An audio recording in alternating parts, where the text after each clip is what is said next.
सबसे पहले हम सबको विनम्रतापूर्वक मीडिया के और पत्रकारिता को धन्यवाद देना चाहते हैं जिन्होंने हमारी बात को लोगों तक पहुंचाने का कार्य किया है। देखिए, यहाँ पे चतरा जिला में ही नहीं बल्कि झारखंड राज्य के विभिन्न जिलों में चौकीदार की बहाली की प्रक्रिया चालू हुई थी, जिसमें से हमारा जिला चतरा का भी हुआ, जिसमें लगभग 154 पद की बहाली निकाली गई, जिसमें विभिन्न प्रखंडों से सभी बीट संख्या के अनुसार आवेदन किया। लगभग 10,000 के आसपास आवेदन हुआ। आवेदन को स्क्रूटनी किया गया। स्क्रूटनी करने के बाद सबका PDF के माध्यम से एक्सेप्टेड एंड रिजेक्टेड फॉर्म का एक निकाला गया, लिस्ट निकाला गया। उस लिस्ट के बाद फिर अभ्यर्थियों के स्क्रूटनी के बाद छटाई के बाद फिर एडमिट कार्ड लॉन्च किया गया। विभिन्न विद्यालयों में, चतरा के महाविद्यालयों में परीक्षा आयोजित किया गया। 28 सितंबर को शनिवार के दिन परीक्षा ली गई। ठीक है, परीक्षा के उपरांत अन्य जिलों में जिस प्रकार से परीक्षा फल प्रकाशित किया गया, कास्ट कैटेगरी वाइज OBC का, SC ST सब कैटेगरी का एक कट ऑफ लिस्ट तैयार किया गया कि हमको कितना कट ऑफ से उठाना है। साथ ही सबका स्पेशल मार्क्स जारी किया गया कि फलना विद्यार्थी का इतना नंबर है, उसका इतना है, उसका इतना है। हर एक विद्यार्थी का यानी कि रोल नंबर के अनुसार, उसका बीट संख्या के अनुसार सबका कट ऑफ लिस्ट जारी किया गया कि एक बीट पर अगर एक व्यक्ति ही दावेदारी है तो वहाँ पे निर्विरोध जीत गया। किसी बीट पे 10 अभ्यर्थी हैं तो उस बीट का कट ऑफ हाई जाएगा, कहीं लो जाएगा। तो यहाँ पे कहने का मतलब है कि हम जिस बीट से आवेदन किए हैं उस बीट का कट ऑफ कितना है वो तक नहीं पता है, हमारा खुद का नंबर कितना आया है वो तक भी नहीं पता है।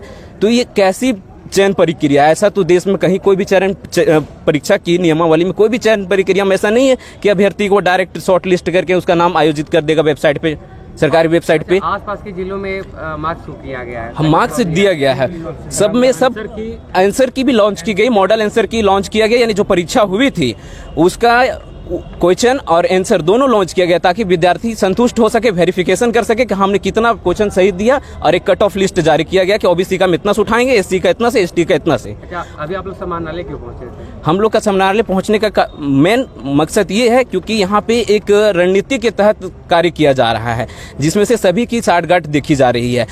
कोई भी डिपार्टमेंट रात में अर्धरात्रि में 11-12 बजे के करीब परीक्षा का फल क्या कहते हैं शॉर्ट लिस्ट करके अभ्यर्थियों का जो इसका चयन होता है उसका वो PDF डालते हैं।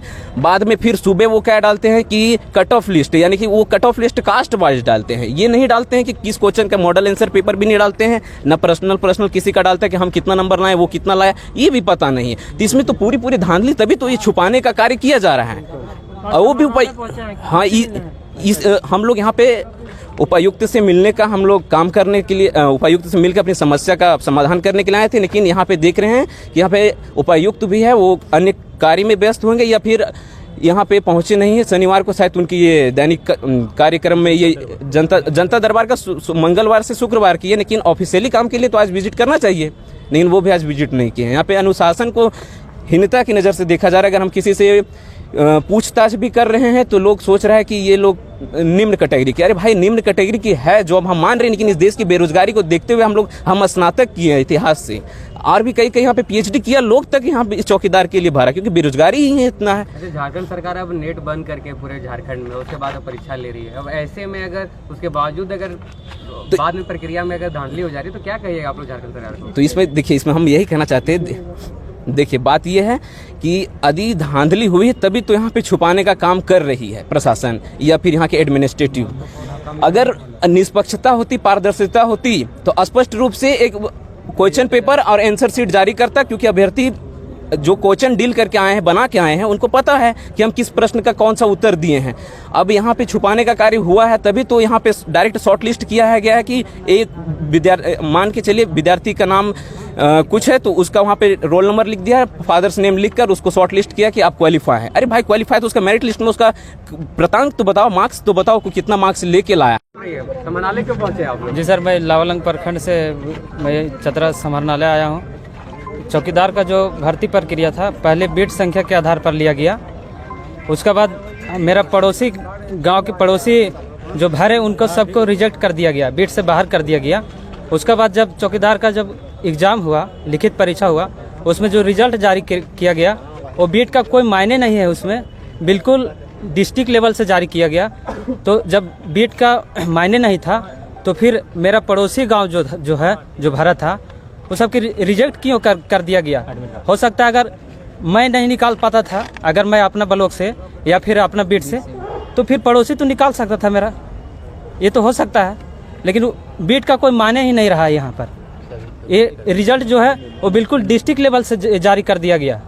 ये कहीं ना कहीं जो है इसे ग्रामीण क्षेत्रों के नवयुवकों के लिए बहुत बड़ा समस्या है। अच्छा, आपके आसपास के जिलों में मार्क्स हुए हैं जी, अब आप लोग का नहीं हुआ है, तो क्या कहिएगा इस पर? सर मार्क्स तो नहीं हुआ, अभी जो फिलहाल जो रिजल्ट जारी कर दिया गया वो एक लिस्ट जारी किया गया, उसमें न अंक जारी किया गया, न और कुछ हम लोग के कुछ उतना पता नहीं चल पा रहा है कि किस प्रकार जो है यहाँ पर रिजल्ट जारी किया गया है। क्या नाम है आपका? मेरा नाम प्रदीप कुमार यादव हुआ। क्यों समानालय पहुंचे बताइए?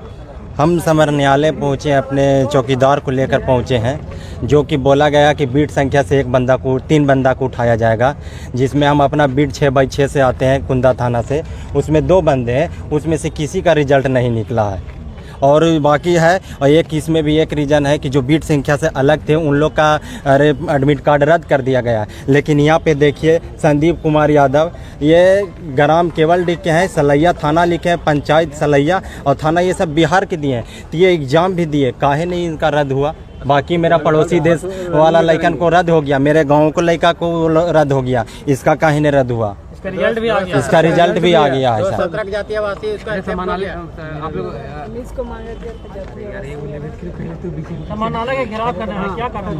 इसी को हम लोग के रिजल्ट अच्छा से निकलना चाहिए और स्थगित दौड़ को स्थगित करना है। जब तक संशोधित परीक्षा फल नहीं मिलता तब तक बीट बाय कट ऑफ, तो उन लोग का बीट बाई कटअप निकाला जाए। जो बोला गया है कि हम बीट बाई कटअप लड़का को उठाएंगे, तो बीट बाई आप कटअप भी निकालिए, बीट बाई लड़का को चुनिए, ये नहीं कि जिला बाई चुनिएगा।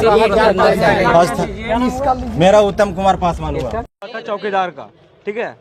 उसमें से जब हम लोग एग्जाम लिखे तो कल रिजल्ट आया हम लोग का, उसमें से कट ऑफ आया है, जैसे आप देख सकते हैं कि अनारक्षित का 31 है, EWS का 15 है, अत्यंत पिछड़ा वर्ग का 29 है और पिछड़ा वर्ग का 30 है।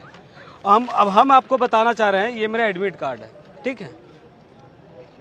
हम 2019 से सीजल का एग्जाम लिखे हैं, 2023 में भी लिखे सीजल का एग्जाम जो कैंसिल हो गया, 24 में लिखा वो कैंसिल हो गया। अब हमको ये जानना है कि क्या मेरा 15 सवाल सही नहीं है? अब मेरा क्वेश्चन पेपर लाइए और हमको दिखा दीजिए कि इसमें 15 मेरा सही है कि गलत है, क्या है स्पष्ट दिखाइए। 15 मेरा गलत है कि सही, हमको दिखाइए।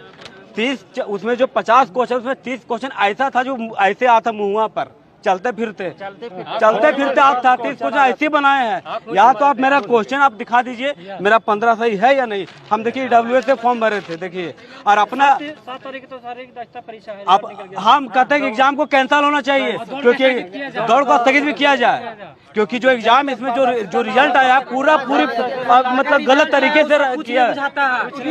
जो रिजल्ट लाया है उसको तक DC का नाम तक नहीं पता है, वो आदमी का रिजल्ट में है जो छगरी चढ़ा था उसका नाम है, हम लोग नाम क्यों नहीं है? हमको जानना चाहते हैं। अपना बीट से हम सिर्फ एक हम EWS का फॉर्म भरे हैं, एक सिर्फ हम भरे हैं और मेरा नाम नहीं आया हुआ है। बताइए, मेरा नाम है सौरभ कुमार पांडे, नाम हुआ सिमरिया प्रखंड पुंडरा पंचायत।